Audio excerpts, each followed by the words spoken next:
Nothing quite gets audiences talking like an awesome death scene. But the tricky nature of filmmaking often means that a planned death scene doesn't get shot or released in quite the way that the filmmakers originally intended. Whatever the cause, these 10 movie deaths were all supposed to be much more violent, inventive, clever, and maybe even funny. I am Marcus Bronzy, this is What Culture, and here are 10 movie deaths that were supposed to be way better.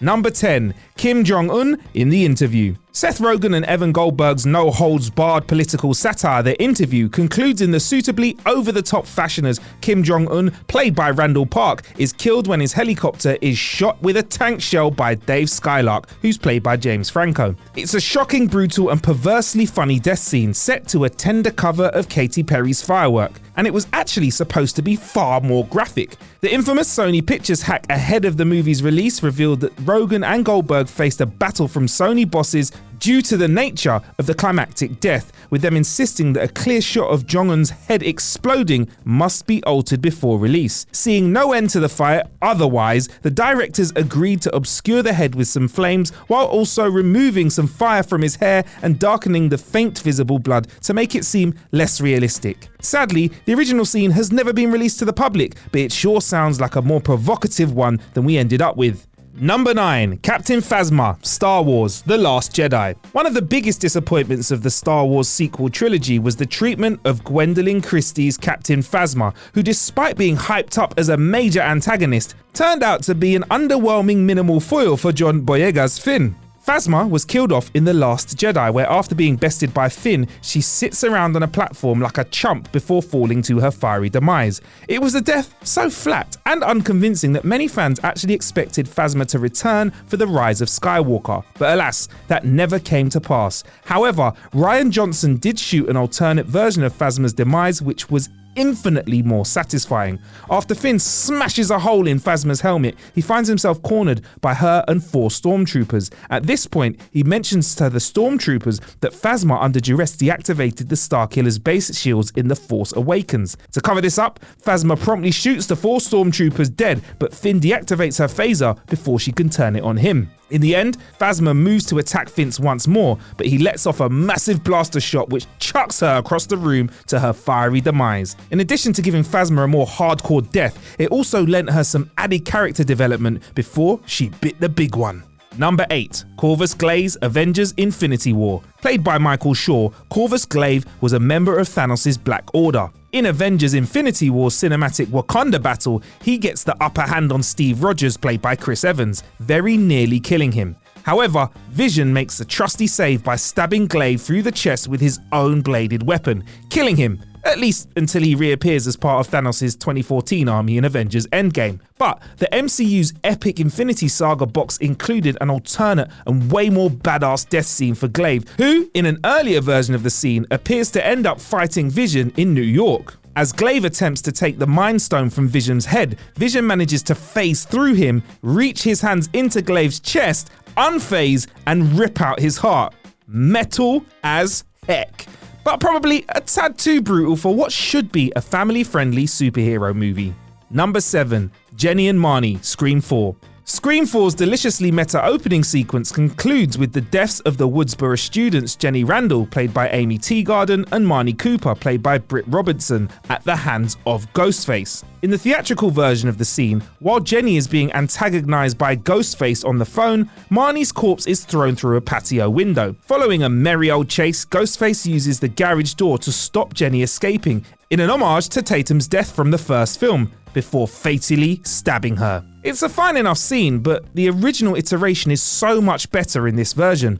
The protagonist role is effectively switched, with Jenny being brutally stabbed to death in front of Marnie, who initially believes it to be a prank. Marnie is then captured and then stabbed to death herself, leading into the opening titles. An additional deleted scene makes it even nastier by showing Dewey, played by David Arquette, attending the crime scene where Jenny has been tied to a chair and Marnie hung from a ceiling fan. By comparison, Marnie dying off screen and Jenny being fouled by a garage door seems rather lame. Number 6, Parker, Alien.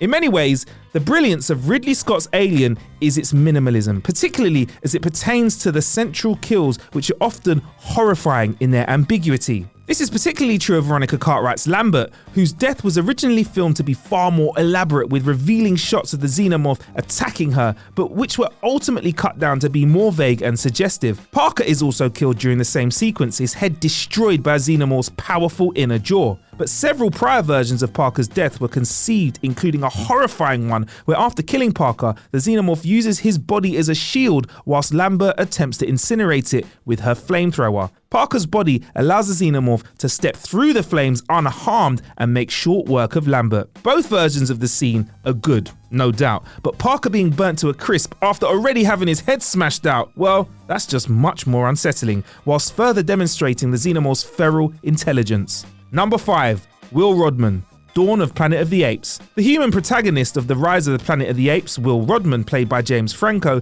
a pharmaceutical chemist seeking a cure for Alzheimer's disease who ends up nurturing a young chimp, Caesar, played by Andy Serkis. Though he actually survives the events of the first movie, the 10 years later sequel heavily implies that Will was a victim of the simian flu pandemic, given that his abandoned house has a FEMA sign outside suggesting that whoever lived in the house was indeed infected. As disappointing as it was not to receive on-screen closure, Will was originally written to have a definitive on-screen death at the end of the previous movie. In Rise's climax, Will follows Caesar into the Redwood Forest for an emotional farewell, but in the original script, Will also ends up taking a bullet in order to protect Caesar. Nice twist, but one that didn't end up in the final film. Number 4. Ellen Brandt, Iron Man 3. Midway through Iron Man 3, Robert Downey Jr.'s Tony Stark ends up fighting Ellen Brandt, an extremist-infected soldier who he is forced to battle without his trusty Iron Man suit. The fight concludes with Stark rigging up a microwave to an exposed gas line, resulting in her being blown up when the microwave pops, fatally catapulting her into a power line. However, the original scripted version of the scene was far more elaborate. Originally, most of the fight actually took place outside of the Tennessee diner rather than inside it, and climaxed with Brandt's powers getting the better of her. The initial plan was for one of her extremist fireballs to knock down a utility pole, which then drops the electric power lines on top of her. It didn't end there though. Tony was then forced to dive into cover whilst the power lines ended up gloriously exploding Brandt. Whilst on one hand the final version of the scene focuses on Tony's ability to think quickly, the original version just underlines how much of a danger Extremis is to its own users and how little it would have actually helped wounded soldiers. Also, exploding in a fireball is way cooler than getting hitched up on the power lines Looney Tunes style. Number 3. Kimberly and Office Burke, Final Destination 3. Kimberly Corman, played by AJ Cook, and Office Thomas Burke, played by Michael Landes, were the sole survivors of Final Destination 2, though sadly they never returned to the franchise in any physical capacity.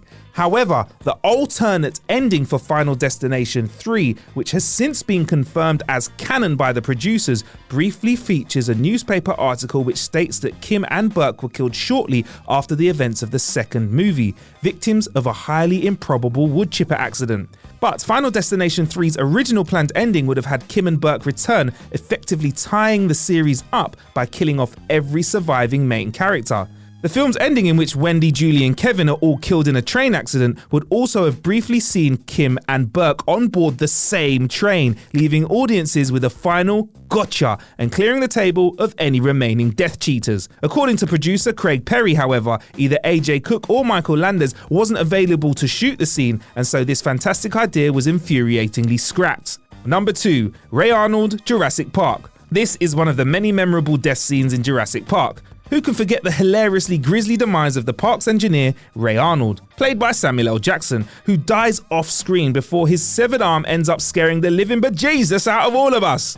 Whilst one can imagine Steven Spielberg calling in all of his favours to get this R-rated death scene in a PG movie, it only came about as a result of logistics. In a recent interview, Samuel L. Jackson confirmed that he had a scripted death scene, saying, "I was actually supposed to go to Hawaii to shoot my death scene, but there was a hurricane that destroyed all of the sets, so I didn't get to go. All you see is the residue of my body, my arm, but yeah, I was supposed to be on set." Number 1. Laurie Strode, Halloween Resurrection. There's no denying that fans were always going to be upset that the 8th Halloween film began with the death of the franchise heroine, Jamie Lee Curtis's Laurie Strode, who after luring Michael Myers into a trap ends up being stabbed by Michael and thrown off a roof. Beyond killing off the series' iconic lead, fans felt that it was a spectacularly lame way to write out Laurie, who not only looked stupid by not immediately confirming the kill, but died by being thrown into some bushes. Curiously, the original film death was actually a touch more brutal, as it saw Laurie thrown onto a hard concrete pavement. Though it's never been confirmed, the fan consensus is that the CGI bushes were added to invite the possibility that Laurie actually survived her fall and could return for another sequel. Given that a direct sequel never actually happened, it made her death seem more limp and unconvincing, while at least the original concrete fall had courage to commit to the offing of Laurie for good. Either way, 2018's sequel to the original Halloween jettisoned Resurrection from the series' continuity altogether, and fans couldn't have been happier to see it. Well, there you have it, 10 movie deaths that were supposed to be way better. Know any more? Let us know in the comments. Also, drop us a like and subscribe. We're also on Instagram and Twitter at WhatCulture. You can find me on Twitter, Insta, and TikTok at Marcus Bronzy, MarcusBronzy. Also got a podcast called How to Kill an Hour. Find that wherever you listen to yours. Until next time, peace.